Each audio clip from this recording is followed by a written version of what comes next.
Assalamualaikum warahmatullahi wabarakatuh. Sampurasun, salam somea. Halo wargi Cianjur yang sudah bergabung di live Instagram RSUD Sayang. Dan yang setia menonton tentunya kumaha damang. Semoga dimanapun dan kapanpun selalu sehat, senang sekali rasanya. Hari ini saya Grisela Dita bersama dengan Dr. Wahyu, SPOG. Sebetulnya gelarnya panjang banget, tapi takut Grisela salah nanti dok. Bisa dilihat aja nanti, Dr. Wahyu punya banyak gelar sekali. Jadi terpercaya ya. Hari ini senang sekali Grisel dan Dr. Wahyu akan ngobrol-ngobrol selama 30 menit ke depan. Kita akan membahas mengenai hepatitis B pada kehamilan. Jadi boleh untuk wargi Cianjur yang punya pertanyaan seputar itu, hepatitis B pada kehamilan, kemudian tentang kehamilannya juga, boleh silahkan langsung tuliskan di kolom komentar ya. Oke, mari, dokter apa kabar dok? Alhamdulillah. Sehat seger sekali dokter ya. Kita ya. ketemu lagi sekarang. Walaupun di suasana yang berbeda ya dok ya. Yeah. Dokter baru kan live di sini. Baru di sini. Baru di sini ya. Kemarin di sana tuh. Kemarin di sana. Sama di radio. Iya. Karena sampai saat ini masih belum dalam rangka perbaikan dok, jadi kita masih ada di sini. Gak apa-apa, suasana baru ya dok ya. Iya, suasana baru. Oke, dokter seperti yang sudah tadi Grisel sebutkan di awal, kita akan ngobrol-ngobrol seputar hepatitis B pada kehamilan. Walaupun sebetulnya hepatitis ini secara umum sudah pernah kita obrolin di podcast dokter kita bareng sama dokter Teti kalau nggak salah. Tapi nggak apa-apa, kita bahas lagi aja sedikit ya dok sebelum masuk ke hepatitis B pada kehamilan. Boleh dong dok diceritain atau dijelasin dulu sebetulnya hepatitis B itu apa? Silakan dok. Oke, jadi gini, materi hepatitis B dalam kehamilan ini menjadi penting ya. Kenapa? Karena merupakan salah satu program pemerintah untuk mencegah penyakit-penyakit yang dapat menular dari ibu ke bayi gitu saat hamil dan saat bersalin gitu. Sebetulnya 3 ya yang sekarang sangat digenjot ya untuk dicegah. Nah, pertama HIV, terus sifilis dan hepatitis B ini. Nah, hepatitis B ini dia penularannya paling tinggi di antara ketiga penyakit ini dari ibu ke bayi gitu. Hampir 90% ibunya kalau ada infeksi aktif hepatitis B itu menularkan ke bayinya. Oh, sudah gitu. Itu sudah dipastikan, Dok. Kalau misalnya ibunya hepatitis B berarti bayinya juga nanti hepatitis. Nah, ada kriteria-kriterianya ya. Nanti mungkin kita bahas selanjutnya. Gitu. Nah, hepatitis ini ada macam-macam ya, hepatitis A mungkin pernah dengar, hepatitis B, hepatitis C. Nah, hepatitis B ini menjadi fokus, kenapa? Karena ya itu, dia bisa menularkan dari ibu ke bayi dan juga penyakitnya tuh berat, bisa kronis dari bayi sampai dewasa dan itu menurunkan kualitas hidup baik ibu maupun bayi. Dan apabila terjadinya banyak gitu ya, menurunkan kualitas generasi di masa depan kita gitu. Kalau misalnya ciri dan gejala dari hepatitis B pada kehamilan itu sama atau ada berbeda atau mungkin bisa dokter sebutkan lagi satu persatu ciri-cirinya? Ciri-cirinya. Nah, hepatitis B ini dia tidak ada gejala khusus ya. Seringnya dia hanya demam ringan gitu ya. Pusing, juga yang sering itu mual, muntah, ya. Dan pada kasus yang berat itu bisa terjadi jaundice. Jaundice itu kuning, ya. Badannya kuning, matanya kuning. Nah, itu bisa terjadi untuk gejala-gejalanya. Tapi seringnya tidak bergejala. Oh, justru sering ini dia yang bahaya. Ini dia yang bahaya. Karena nggak bergejala, jadi orang nggak aware terhadap dirinya sendiri gitu ya. Kemudian bagaimana caranya kita tahu orang ini kan tadi kalau yang gak bergejala kan dok, dia bisa melakukan aktivitas seperti biasa. Nah itu kayak gimana dok? Caranya kita tahu gitu. Nah karena ini tidak bergejala ya, hampir sama kayak HIV tuh ya. HIV juga pada awal-awalnya dia tidak bergejala ya, sampai bertahun-tahun malah. Termasuk hepatitis B ini, seringnya dia tidak bergejala. Makanya oleh pemerintah itu sudah digalakkan dari sekarang, mau di rumah sakit, di puskesmas, dimanapun ibu hamil, pemeriksaan pertama kali hamil wajib diperiksa namanya pemeriksaan hepatitis B, HIV dan sifilis, triple eliminasi. Oh, namanya. Triple eliminasi. Ya, kalau hepatitis B khususnya ada nama pemeriksaannya HBsAg namanya. Tuh. Oke, jadi pemeriksaannya setiap ibu hamil wajib dong dok berarti ya? Wajib, supaya, pertama kali periksa. Oh, tuh warga Cianjur ya. Ini pemeriksaan ini tuh wajib bagi ibu hamil supaya bisa diketahui sejak dini dan bisa diobati. Nah, untuk pengobatannya seperti apa dok? Oke, jadi gini, hepatitis B pada ibu hamil itu lebih fokus kepada pencegahan penularan dari ibu ke bayi. Ya. Nah, fokusnya itu kita mencegah dari penularan penyakit dari ibu ke bayi. Nah, untuk pengobatan sendiri itu tergantung hasil pemeriksaan ya. Jadi setelah HBsAg itu diperiksa, misalkan positif ya, itu ada pemeriksaan lanjutan, namanya viral load ya atau DNA HBV. Nah, itu kalau tinggi lebih dari 10⁻⁶ kopi ya atau lebih dari 200.000. Lalu HbEAg itu juga diperiksa. Kalau HbEAg-nya positif juga itu baru perlu pengobatan. Nah, namanya tenofovir, tapi jarang tuh. Nah, bayinya itu kalau lahir dari ibu yang hepatitis B-nya positif, itu pertama harus dilakukan vaksinasi hepatitis B. Oh, oke. Ya. Setelah itu juga diberikan namanya HBIG, hepatitis B imunoglobulin. Itu diberikannya kurang dari 12 jam setelah lahir. Oke. Itu. Tuh. Tapi kalau misalnya, tapi bisa sembuh nggak sih dok? Ya, sembuh secara menyeluruh gitu? Ya spontan bisa. Oh, okay. Justru hepatitis B ini dia hampir 85-90% itu sembuh sendiri ya. Jadi kalau diperiksa darahnya mungkin HBsAg-nya negatif, tapi anti HBs-nya positif gitu ya. Anti HBc-nya positif. Nah, itu dia infeksi dan sembuh sendiri. Ada juga yang divaksinasi. Nah, ini yang penting nih. Untuk mencegah hepatitis B harus divaksinasi hepatitis B. Nanti hasil pemeriksaan darahnya HBsAg-nya negatif, tapi anti HBs-nya positif. Gitu. Oke. Berarti tapi kalau misalnya kayak gitu bisa dicegah nggak dok? Dicegahnya tadi dengan vaksinasi. Dengan vaksin berarti ketika sudah positif itu dia harus dilaksanakan serangkaian pemeriksaan. Dan nanti kalau misalnya ketahuan langsung dilaksanakan vaksin itu sendiri gitu dok. Bagusnya lagi negatif. Oh, bagusnya lagi negatif. Justru sebelum ya. Sebelum. Jadi lebih baik lagi untuk warga Cianjur silahkan lakukan vaksin. Itu tuh. Ya sebelum. Sebelum ya. Sebelum HBsAg-nya positif. Oh oke. Tapi sejauh ini dok berarti banyakkah pasien yang terkena hepatitis B pada kehamilan ini? Ya mungkin ada beberapa ya itu dengan perubahan zaman ya mungkin pada daerah-daerah tertentu yang kurang pengetahuan mengenai edukasi mengenai seksualitas gitu ya, itu meningkat tuh hepatitis B, termasuk HIV, sifilis pun meningkat juga gitu. Jadi mulai dari sekarang dari keluarga sendiri kita harus meningkatkan pengetahuan kita mengenai penyakit-penyakit ini agar bisa dicegah di masa yang akan datang. Nah, itu dia warga Cianjur ya. Karena ini hepatitis B ini tuh penyakit menular yang ditularkan melalui darah dan kemudian juga hubungan seksual ya. Ini dia pentingnya pengetahuan sejak dini, bagaimana kita harus tahu nih karena bahaya juga. Seberapa bahaya dok, kasih tahu dok? Oke, hepatitis B ini ya bahayanya menyeluruh ya dia ya. Pertama bisa membahayakan nyawa jelas ya kalau sudah berjalan kronis ya. Kronis tuh dalam jangka waktu lama ya. Dan ini menurunkan sekali kualitas hidup ya. Yang harusnya bisa bekerja dengan optimal, belajar dengan optimal, gitu, mendapatkan penghasilan dengan baik, gitu ya.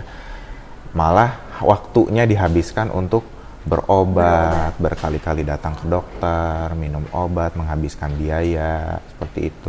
Dan efeknya bukan hanya ke orang tersebut, gitu, tapi juga menyangkut di masyarakat ya, lingkungan secara keseluruhan, gitu ya, Dok, betul, dan juga menurunkan biaya negara ya, anggaran negara untuk mengobati pasien-pasien ini karena dia jangka waktu panjang gitu pengobatannya.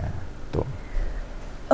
Masa pengobatan ada masanya kah, Dok? Pengobatannya itu tadi kalau kata dokter kan waktunya panjang kayak gitu. Ya, jadi kalau ibu hamil dia pada saat pemeriksaan awal HbSAg-nya positif gitu ya, itu tidak langsung diobati gitu. Jadi mungkin kalau belum pernah imunisasi diimunisasi. Tapi kalau sudah pernah nanti dicek lagi di usia kandungan 28 minggu. Gitu. 28 minggu seberapa? 7 bulan, hamil 7 bulan ya. Wah, Dok ya, Grisa kan belum pernah. Jadi nggak tahu kalau 27 minggu tuh belum pengalaman hamil ya. Iya. Oke, Dok. Ya, diperiksa di usia 28 minggu. Setelah itu kalau misalkan viral load-nya atau DNA HBV-nya kurang dari 200.000 atau HbEAg-nya negatif, dia tidak perlu pengobatan khusus. Nah, tapi kalau misalkan lebih dari 200.000 gitu ya viral load-nya, terus HbEAg-nya positif, idealnya itu di kami sebagai dokter kandungan itu merujuk ke dokter hepatologi ya. Nanti secara mungkin khusus lagi gitu ya. Ya, lebih khusus lagi untuk dilakukan pengobatan tenofovir obatnya namanya gitu. Dan fokusnya itu untuk mencegah sih transmisi penyakit dari ibu ke bayi. Ya. Oke. Dokter, ini sudah ada beberapa pertanyaan yang masuk, jadi Grisel sambil ngobrol aja, sambil juga Grisel ajuin pertanyaan yang masuk ya, yang sudah masuk. Yang pertama ada dari Bapak Abu Nazia. Assalamualaikum, izin bertanya, Dok. Seberapa umum hepatitis B ini menyerang ibu hamil? Kemudian faktor resiko apa yang paling tinggi seseorang positif hepatitis? Hatur nuhun. Gimana? Yang pertanyaan kedua? Faktor resiko apa yang paling tinggi seseorang positif hepatitis? Karena mungkin hepatitis itu kan menular, mungkin penyakit seksual, berhubungan seksual. Ya, jadi gini, yang pertama ya tadi ya, seberapa sering ya?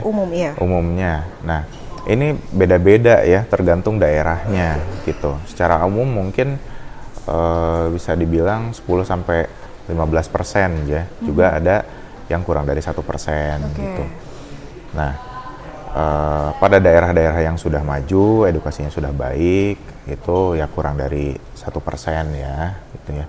Tapi kalau misalkan banyak pergaulan bebas, gitu ya, bisa sampai 10-15% gitu. Nah, faktor resiko apa saja yang bisa meningkatkan angka kejadian hepatitis B ini? Nah, ini sesuai dengan jalur penularannya ya, melalui darah dan melalui hubungan seksual. Pertama, mungkin hubungan seksual bergonta-ganti pasangan gitu. Lalu hubungan seksual tanpa barrier ya, tanpa pengaman gitu, tidak memakai pengaman. Lalu dari jarum suntik, pemakaian narkoba gitu. Jarum suntik yang berulang-ulang gitu oleh pecandu narkoba gitu ya. Atau bisa juga tato ya. Tato yang tidak bersih ya, tidak higienis, tidak diganti jarumnya. Nah, seperti itu. Ini gak usah disatu. Saya yang bermain-main dengan jarum lah, takut ya. Karena itu kita nggak tahu kan seberapa bahaya, kita nggak tahu dari mana nih asalnya. Walaupun misalnya kita sudah, misalnya dengan pasangan kita sudah semaksimal mungkin menjaga, tahu-tahu kan dari luar gitu kan. Kita nggak ada yang pernah tahu, makanya jagalah kesehatan Anda. Gitu. Sayang di tato kecil-kecil kan lagi model kan, tato kecil kan. Tato kecil. Aduh, gitu. Anak-anak remaja, tato kecil. Aduh, jangan deh jangan ya. Bahaya. Ya. Jangan, karena bahayanya itu bisa sampai nanti dan seumur hidup tadi dan resikonya akan dampaknya akan sangat banyak sekali gitu. Untuk warga Cianjur yang punya pertanyaan seputar hepatitis B tentang kehamilan ataupun tentang kehamilan lainnya, boleh silahkan langsung tuliskan di kolom komentar ya, karena mumpung ada Dokter Wahyu nih di sini gitu. Langsung ngobrol sama dokternya. Oke. Sudah ada lagi pertanyaan yang masuk. Ada lagi dari Ibu Puspita Puspa. Pagi dokter, mau tanya, apakah vaksin hepatitis ini dilakukan sekali seumur hidup? Ya, jadi vaksin hepatitis B ini ada pengulangannya ya. Dia tuh pengulangan. Dilakukannya 3 kali tuh. Itu vaksin hepatitis B untuk mencapai tingkat imunitas yang cukup ya. Dan yang paling penting ini diberikannya pada bayi ya. Pada bayi. Okay. Bayi baru lahir itu langsung dikasih vaksin hepatitis B gitu. Oke. Jadi sebelum 24 jam itu sudah dikasih vaksin hepatitis B ya. Oke. Kalau misalnya berarti nggak ada lagi vaksin-vaksin lainnya setelah itu, Dok? Ada. Oh, ada. Ya. Jadi setelah gimana, Dok, itu? Ya, setelah yang setelah lahir itu nanti diulang lagi. Oh, berulang berarti ya, Dok ya? Okay, ada boosternya. Ada boosternya. Oke. Ada lagi pertanyaan yang masuk dari Bapak Tendi Rustandidio. Sampurasun, salam someh Pak Dokter. Salam someh. Apakah hepatitis B bisa disembuhkan secara total? Tadi sudah dibahas dikit, tapi nggak apa-apa. Mungkin Dok bisa dijelasin lagi aja. Ya, oke. Jadi hepatitis B itu bisa sembuh ya, sembuh secara alami bisa ya. Ada juga yang perlu pengobatan tadi ya.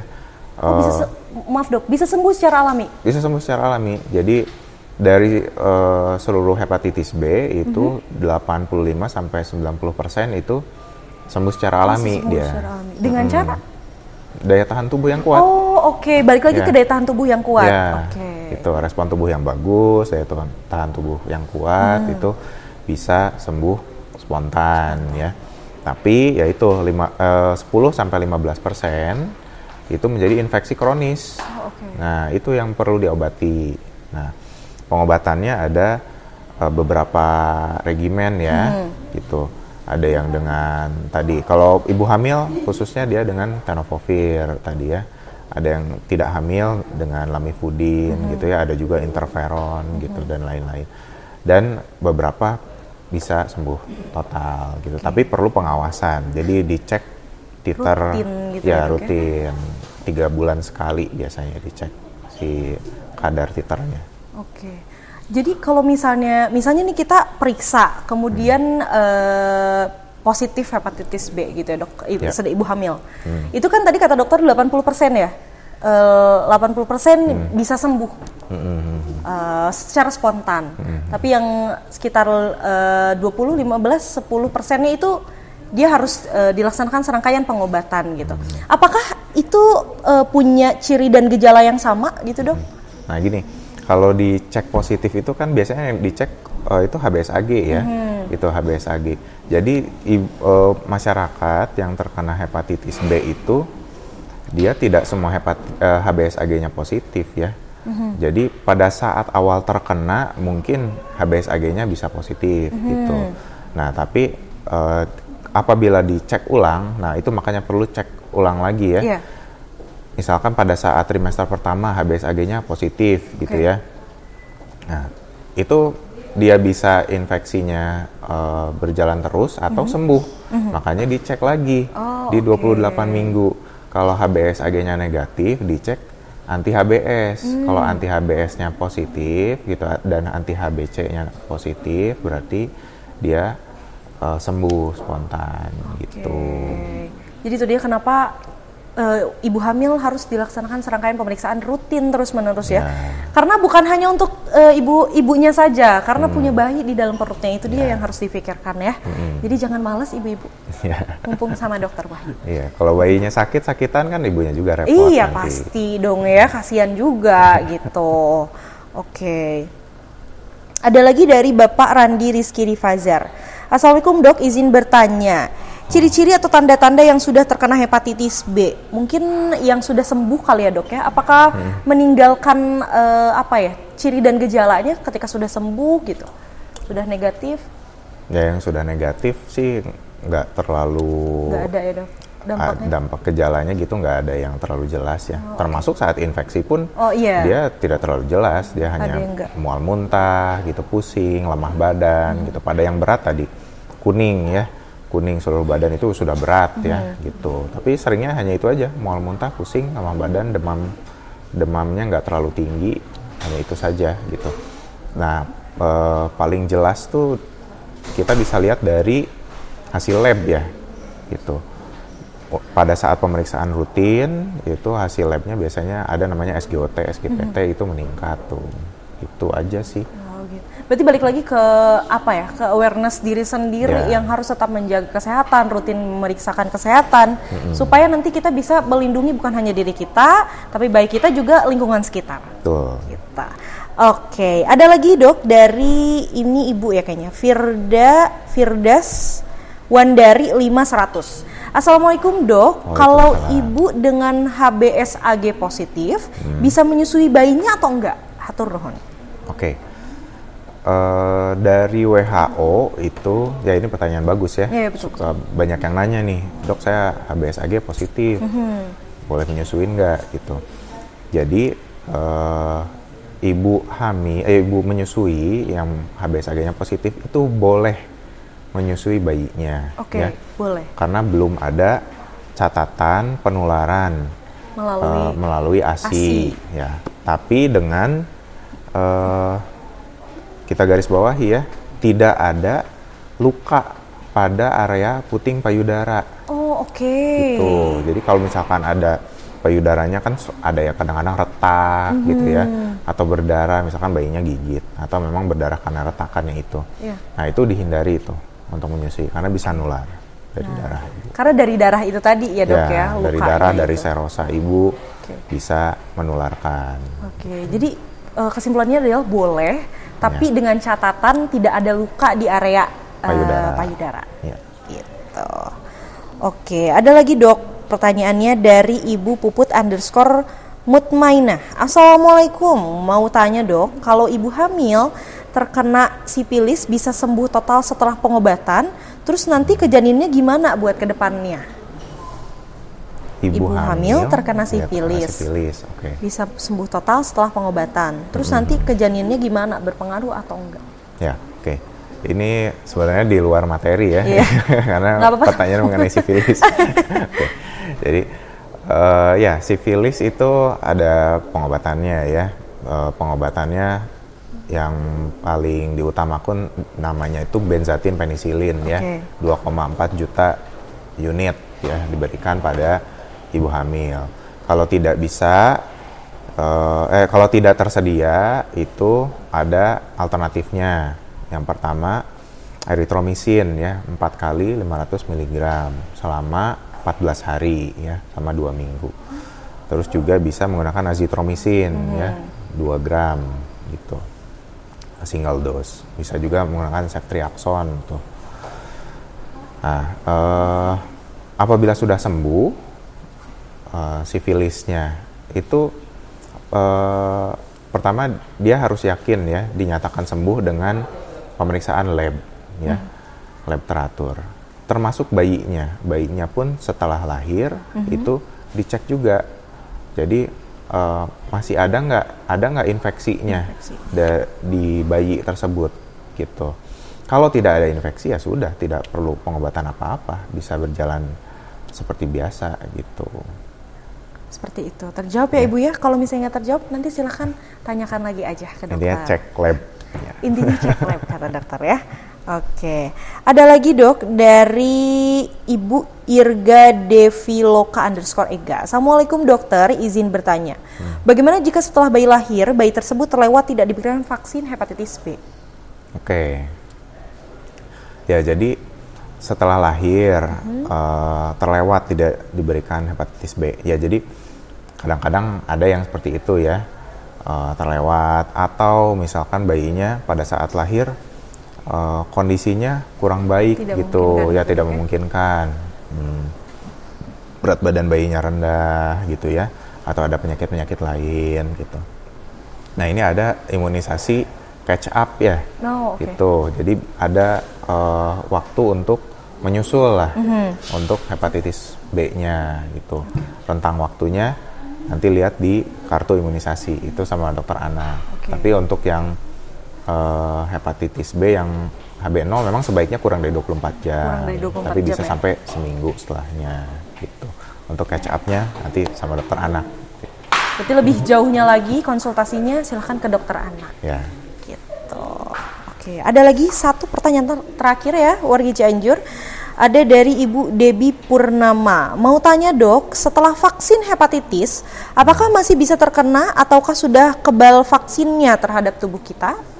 Oke, jadi setelah divaksin, ya itu idealnya itu tubuh itu memiliki kekebalan ya terhadap hepatitis B. Makanya ada vaksinasi kan. Tujuannya untuk itu supaya kebal gitu. Tapi kembali lagi apabila ternyata tubuh kita kurang sehat, misalkan ada penyakit gula gitu ya, ada penyakit kronis, ada penyakit imunologis gitu ya. Bisa jadi setelah diimunisasi pun masih terkena hepatitis B gitu. Tapi apabila badan kita sehat gitu setelah imunisasi, setelah vaksinasi hepatitis B seharusnya kebal ya. Gitu. Seperti itu ya warga Cianjur. Intinya sebetulnya kita balik lagi ke kesadaran diri sendiri untuk menjaga kesehatan. Baik diri kita, kemudian juga lingkungan sekitar kita juga gitu ya warga Cianjur. Kalau misalnya ada apa-apa, silakan datang langsung ke RSUD Sayang Cianjur ini karena banyak sekali pelayanan yang kita miliki. Juga tentu saja kemarin kita baru launching juga dok yang namanya home care. Mungkin ini home care. Jadi home care itu apa sih? Mungkin banyak yang penasaran. Nanti kita juga akan podcast mungkin setelah ini. Tapi Grisel akan spill sedikit. Jadi home care itu pelayanan yang langsung ke rumah dok. Warga Cianjur nggak perlu jauh-jauh ke RSUD lagi. Tapi itu silahkan warga Cianjur bisa daftar ke nomor yang tertera di Instagram juga sudah ada ya. Jadi silahkan nanti cek aja di postingan tentang home care ada di situ nomor teleponnya. Jadi sekarang mudah ya dok ya, nggak ada alasan untuk cek kesehatan, malas berobat dan lain-lain. Malas cek kesehatan bisa panggil RSUD Sayang ke rumah ya. Malas ambil obat sekarang ada yang namanya SIPOS.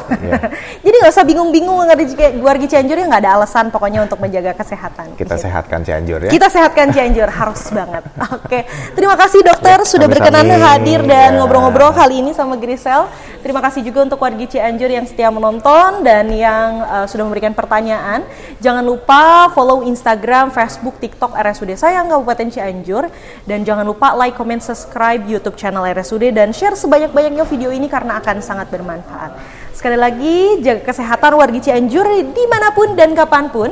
Saya Grisel Adita bersama dengan Dokter Wahyu. Kami berdua pamit undur diri. Wassalamualaikum warahmatullahi wabarakatuh. Salam somya. Somya.